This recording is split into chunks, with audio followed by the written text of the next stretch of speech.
तो दोस्तों नमस्कार, क्या हाल है। स्वागत है आपका खबर एचपी में। तो आइए नजर डालते हैं हिमाचल की तमाम मुख्य बड़ी खबरों पर। अगर इससे पहले आप वीडियो को लाइक नहीं किए हैं तो लाइक कर दीजिए और चैनल में नए हैं तो चैनल को सब्सक्राइब कर लीजिए। मर्ज होंगे 150 प्राइमरी स्कूल, शिक्षा मंत्री ठाकुर बोले कम छात्रों वाले 78 और स्कूल होंगे डिनोटिफाई। शिक्षा मंत्री ठाकुर ने कहा कि शिक्षा के क्षेत्र में सुधारों का दौर जारी रहेगा। हिमाचल सरकार 2 से कम बच्चों की एडमिशन वाले पुराने प्राइमरी स्कूलों को नजदीकी स्कूलों में मर्ज करने जा रही है। इनकी संख्या करीब 150 है। इसके साथ ही नए खुले स्कूलों में कम एनरोलमेंट के आधार पर 78 और सरकारी स्कूल डिनोटिफाई हो रहे हैं। वह शिक्षा मंत्री ने बताया कि राज्य के स्कूलों में जहां जरूरत है वहां शिक्षक पहुंचाने के लिए कड़े फैसले लेने पड़ रहे हैं। वह पूर्व सरकार के दौरान आंख बंद किए खोले गए स्कूलों में से 286 स्कूलों को डिनोटिफाई किया जा चुका है। अब नई रिपोर्ट के एनरोलमेंट पर आ गई और इसमें 78 स्कूल और डिनोटिफाई होंगे। इसके साथ ही जिन प्राइमरी स्कूलों में 2 या 2 से कम बच्चे हैं उन्हें भी मर्ज किया जा रहा है। इन्हें नजदीक स्थित दूसरे स्कूल में शिफ्ट किया जाएगा और यदि जरूरत हुई तो राज्य सरकार बच्चों को स्कूल पहुंचाने का किराया भी देगी। इससे शिक्षकों का युक्तिकरण हो जाएगा और इनका इस्तेमाल जरूरत के अनुसार हो सकेगा। 3000 पदों पर भर्ती 5 जुलाई 2023 से ऑनलाइन आवेदन की अंतिम तिथि। जो भारतीय पशुपालन निगम लिमिटेड भर्ती 2023 का नोटिफिकेशन जारी कर दिया है। वह भारतीय पशुपालन निगम लिमिटेड भर्ती 2023 में सर्वे प्रभारी के 574 पद और सर्वेयर के 2870 पदों पर भर्ती की जाएगी। वह बता दें कि भर्ती के लिए ऑनलाइन आवेदन करने की अंतिम तिथि 5 जुलाई 2023 को रात्रि 12 बजे तक रखी गई है। ऐसे में अभ्यर्थियों को सलाह है कि वे निर्धारित तारीख तक भर्ती के लिए आवेदन कर दें, क्योंकि इसके बाद किसी भी अभ्यर्थी का फॉर्म एक्सेप्ट नहीं किया जाएगा। वह बता दें कि आवेदन करने वाले अभ्यर्थियों के पास 10वीं 12वीं पास की मार्कशीट होनी चाहिए। आपके सपनों को उड़ान देगा दिव्य हिमाचल मीडिया ग्रुप को नूरपुर में चाहिए 3 संवाददाता। अगर आप भी पत्रकारिता में करियर बनाना चाहते हैं तो देर किस बात की। हिमाचल प्रदेश का नंबर 1 मीडिया ग्रुप आपके सपनों को नई उड़ान देगा। वह मीडिया ग्रुप को कांगड़ा जिला के नूरपुर में वरिष्ठ संवाददाता, नगर संवाददाता और वीडियो जर्नलिस्ट की आवश्यकता है।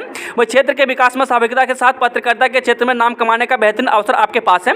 वह इच्छुक तुरंत 018922647113 और 7807844144 पर संपर्क करें।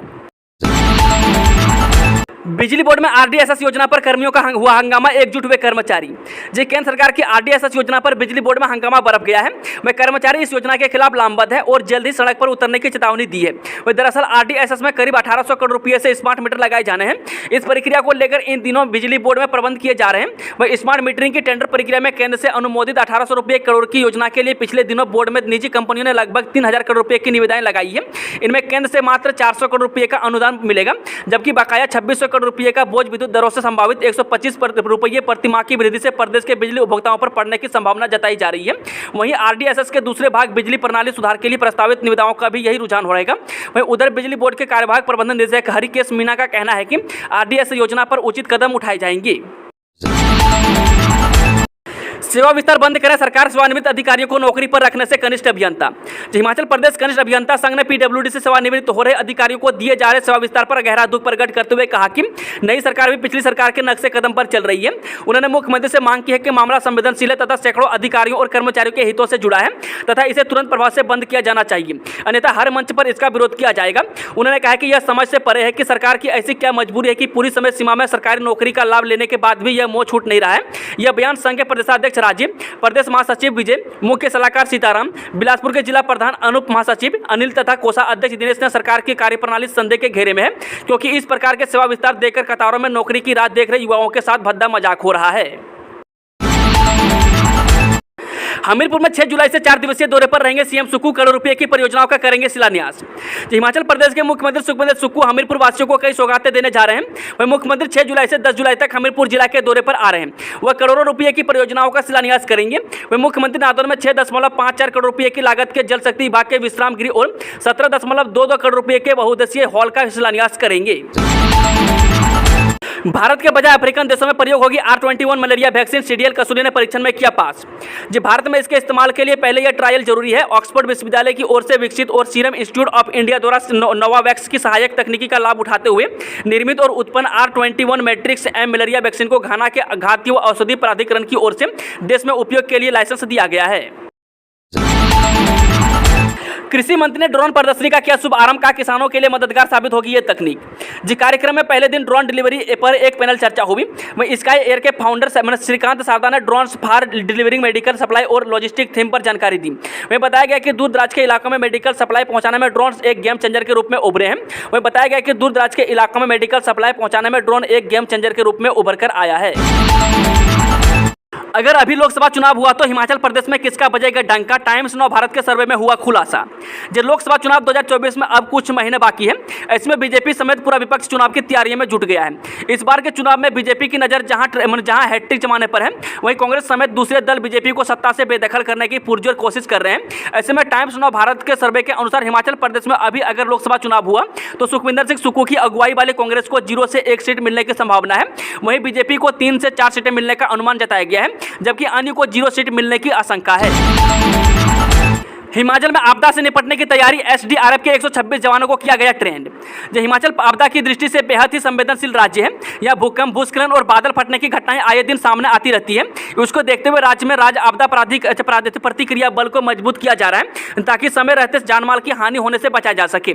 इसी कड़ी में हिमाचल में एसडीआरएफ के 129 जवानों को आपदा से निपटने के लिए ट्रेंड किया गया है। मूसलाधार बारिश से पानी में डूब गया घर, लाखों का नुकसान, फूट फूट कर रोया पीड़ित परिवार। जब बुधवार सुबह ऊना में हुई मूसलाधार बारिश पंजोई गांव के बेअंत सिंह के परिवार पर कहर बनकर बरसी। वही भारी बारिश से बेअंत सिंह का घर करीब 5 फुट पानी में डूब गया और 3 क्विंटल गेहूं, कूलर सहित घर का सारा सामान खराब हो गया है। वही बारिश से परिवार को लाखों का नुकसान हुआ है। वही बता दें कि पीड़ित परिवार ने इसके लिए पंचायत को जिम्मेदार ठहराया है और आरोप लगाया है कि खड्ड में पानी की निकासी के लिए पाइप डाले गए थे, लेकिन ये पाइप बरसात के पानी के लिए छोटे साबित हुए और सारा पानी घर में घुस गया। वही ग्राम पंचायत पोलिया के प्रधान राकेश का कहना है कि यह कार्य पहले ही ग्राम पंचायत द्वारा स्वीकृत हुआ था, जिसे लोगों की सहमति से ही करवाया गया है। जितने किलो सेब उसी हिसाब से पेमेंट, 24 किलो की पैकिंग और 2 किलो की कटौती पर बागवानी मंत्री ने किया स्पष्ट। हिमाचल प्रदेश सेब की 24 किलो की पैकिंग और 2 किलो की कटौती पर बागवानी मंत्री जगत सिंह नेगी ने अपना रुख स्पष्ट किया है। वह शिमला में सोमवार को पत्रकारों से बातचीत के दौरान उन्होंने बताया कि प्रदेश में अब सेब किलो के हिसाब से ही बिकेगा। वह जितने ही किलो का सेब होगा उसी हिसाब से ही बागवानों को पेमेंट की जाएगी। वही मंडियों में हो रही 2 किलो की कटौती पर उन्होंने कहा कि सेब पर कोई कटौती नहीं हो रही है। वही बागवानी मंत्री ने बताया कि बारदाने के वजन को हटाकर जितने किलो का सेब होगा उतने ही किलो की बागवानों को पेमेंट की जाएगी। वही बागवानी मंत्री जगत सिंह नेगी ने साफ किया है कि मंडियों में सेब किलो के हिसाब से ही बिकेगा। चलिए वो चलते हैं शाम की आखिरी खबर। भाजपा के कार्यकाल में बेचे गए पेपर, मंत्री अनिरुद्ध सिंह, सीपीएस आशीष बुटेल का पूर्व सरकार पर तंज। ग्रामीण विकास और पंचायती राज मंत्री अनिरुद्ध सिंह और मुख्य संसदीय सचिव आशीष बुटेल ने कहा है कि पूर्व भाजपा सरकार के कार्यकाल में प्रदेश के लाखों युवाओं के भविष्य के साथ खिलवाड़ हुआ है। वही नेताओं ने कहा कि पिछली सरकार के कार्यकाल में पेपर लीक होते रहे, लेकिन तत्कालीन भाजपा सरकार ने आंखें बंद रखी। उन्होंने कहा कि जितने भी परीक्षाओं के परिणाम लटके हैं उनके लिए जयराम ठाकुर जिम्मेदार हैं। यही नहीं, पुलिस भर्ती पेपर लीक मामला भी पूर्व भाजपा सरकार की देन है और मुख्यमंत्री रहते हुए जयराम ठाकुर ने किसी भी दोषी पर कोई कार्रवाई नहीं की। इसके साथ ही उन्होंने कहा कि मुख्यमंत्री सुखविंदर सुक्खू के नेतृत्व में वर्तमान राज्य सरकार ने उन पोस्ट कोड के परीक्षा परिणाम निकालने की प्रक्रिया आरंभ कर दी है जो विजिलेंस जांच के दायरे से बाहर है।